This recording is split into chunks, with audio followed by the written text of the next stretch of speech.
Está no ar mais um Capital Humano, com o desemprego a chegar aos 17% dos portugueses. São cada vez mais os quadros que querem trabalhar fora. Cresceu 46% o número de expatriados. Dominar o inglês é uma arma indispensável para quem quer vencer nos mercados internacionais. O Wall Street Institute é um dos centros onde se pode aprender inglês através de uma metodologia inovadora.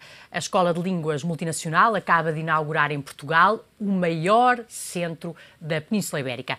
Um investimento de 250 mil euros num centro com capacidade para 1000 alunos. E o investimento vai continuar, com cerca de 33 centros no país. O Wall Street Institute espera investir cerca de 2,5 milhões de euros este e no próximo ano. Para nos falar desta iniciativa, temos hoje no Capital Humano o CEO do Wall Street Institute em Portugal, Darren Swan.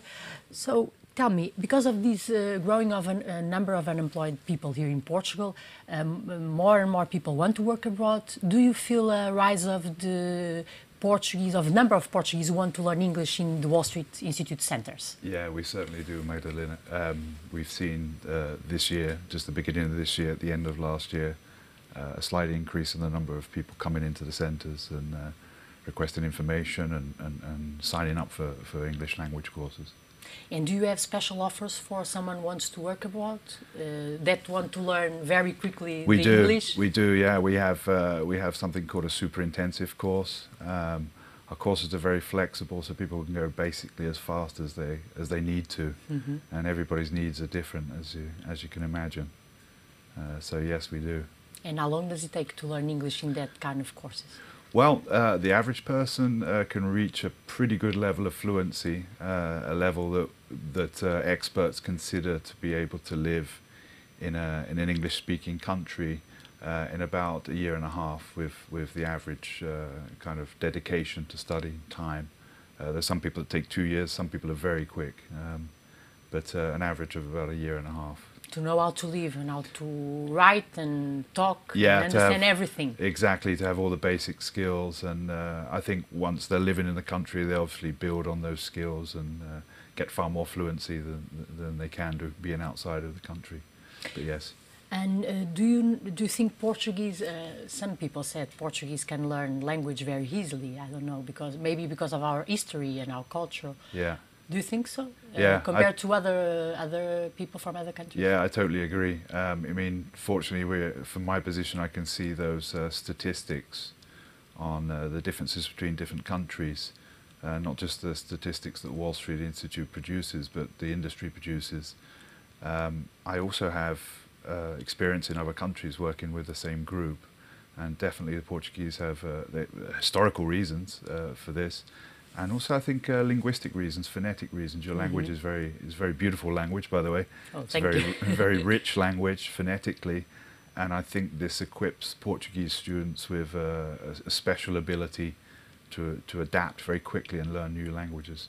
Not just English, but especially English. English. Yeah. And you have a method that is very innovative. I don't know. How does it work? That's correct. That's correct. I mean, Wall Street Institute was the pioneer, basically, in a system called blended learning. Blended learning in English language. This combines multimedia today, online, together with the presential classes. So it allows people to really go as fast as they would like, as slow as they'd like, to repeat, to go backwards, to go forwards. So it's a very adaptable methodology to individuals' needs. So it's not a traditional class? Well, we have the elements of traditional class with the teacher. That part is flexible as well, where people can basically program their classes ahead of time to suit their, let's say, their work needs. Okay. And the multimedia part, well, you can study 24 hours a day. There are other parts of the course which are complementary, which is more practice, putting into practice fluency.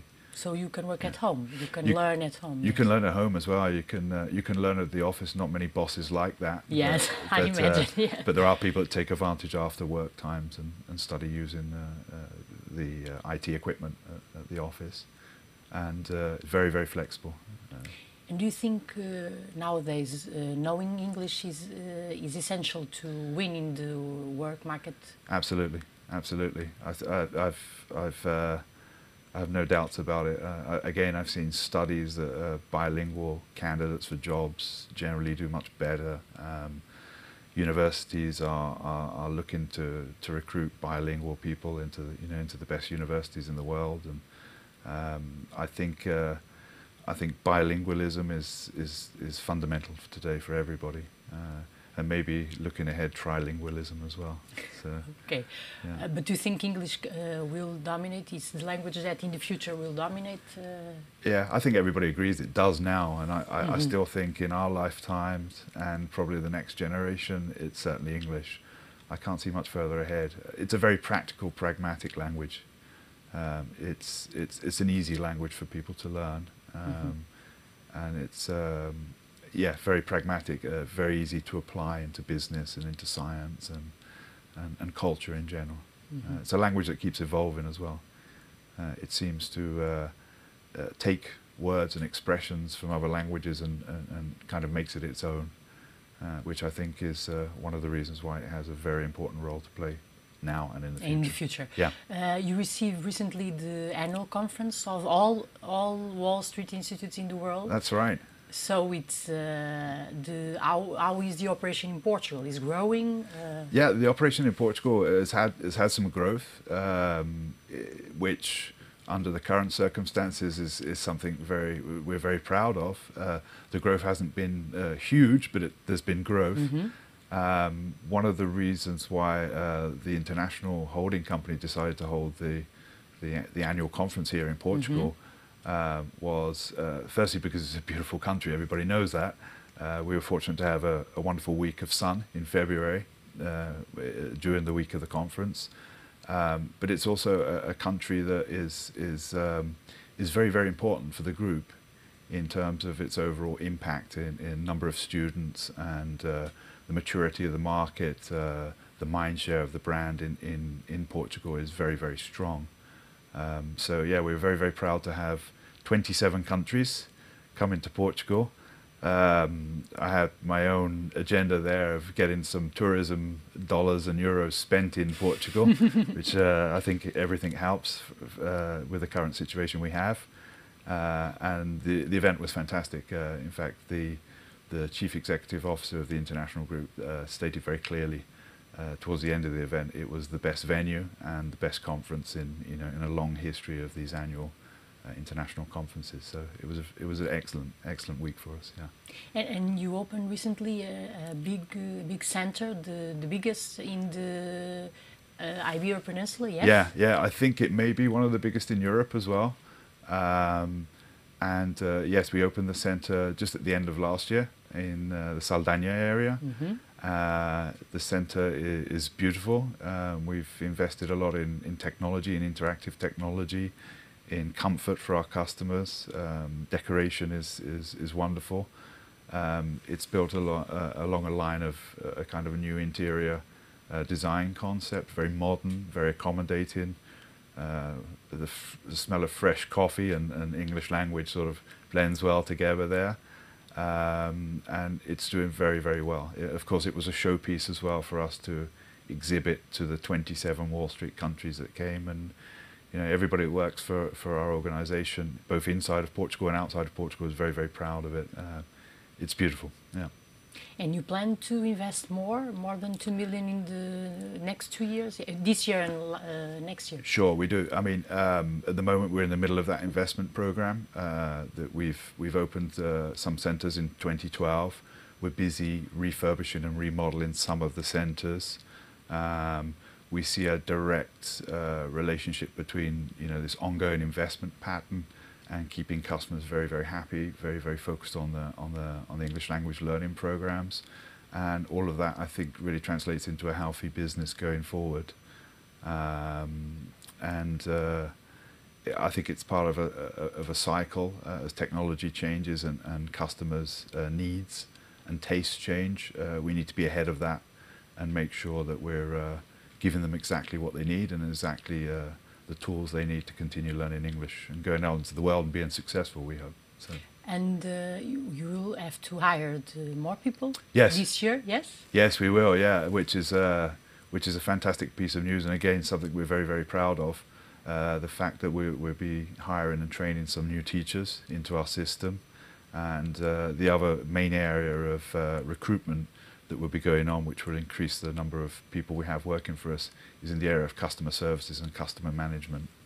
So yes. And how many people do you expect to hire this year? In 2013, I think we'll throughout the year we'll hire an extra 20 people, 20 people, possibly 25 people as we go forward. Yeah. Mainly teachers. Mainly teachers and customer services experts. Yeah, yeah.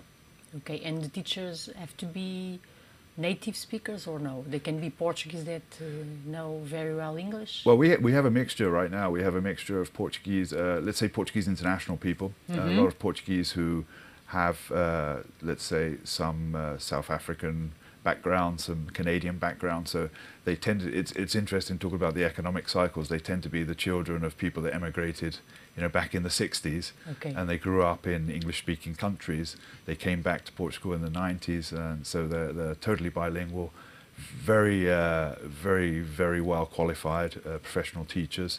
The other group of teachers we have are, in fact, some, let's say, native English speakers that their Portuguese language is not as strong, but they're qualified teachers that come from Anglo-Saxon countries. Yeah. Okay. In 2014, do you think you'll hire more people also? We hope to. We hope to. Yeah, we hope to see expansion in some parts of our business, which fortunately will enable us to hire more people and keep growing the business and keep adapting to the market needs. So I definitely think that's a trend that's going to continue.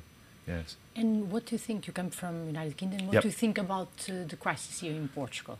What do you think are the main reasons, and when do you expect we go out of this crisis? Well, so my observation is I get to travel a lot with my business, and I think sometimes in Portugal we're a little guilty of only thinking that this crisis is going on just in Portugal. There's different levels of severity, obviously. But I just come back from the UK yesterday, in fact, and I was quite shocked to see that things are not very easy in the UK. Also? UK. Yeah.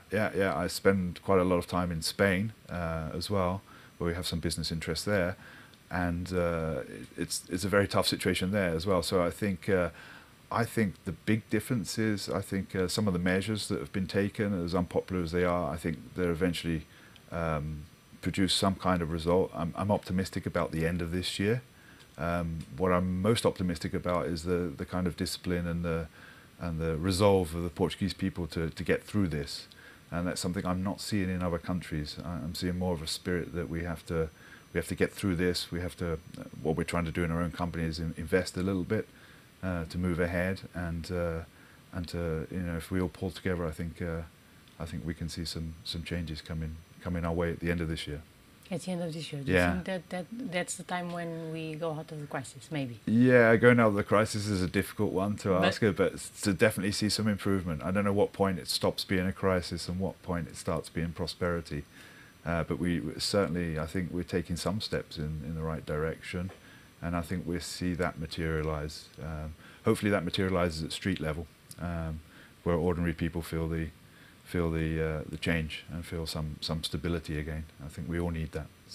So and the business for Wall Street Institute here in Portugal is very good. So you have a big revenue this year. Last year we did quite well. Our revenues last year for Portugal were about 11.5 million euros. We're very, very pleased at that. And we hope to improve that a little bit over the next 12 to 24 months as well. No, we don't have any complaints in that respect. We're quite happy. Thank you for coming to Human Capital. Darren Swan, CEO do Wall Street Institute em Portugal. A Escola de Línguas abriu em Lisboa o maior centro de aprendizagem de toda a Península Ibérica. Um investimento de 250 mil euros para receber cerca de 1000 alunos, com cerca de 33 centros em Portugal.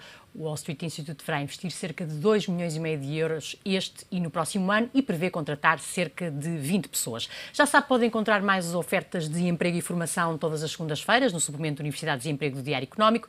Voltamos na próxima edição com mais um tema de capital humano, o recurso mais importante de qualquer empresa ou economia de sucesso.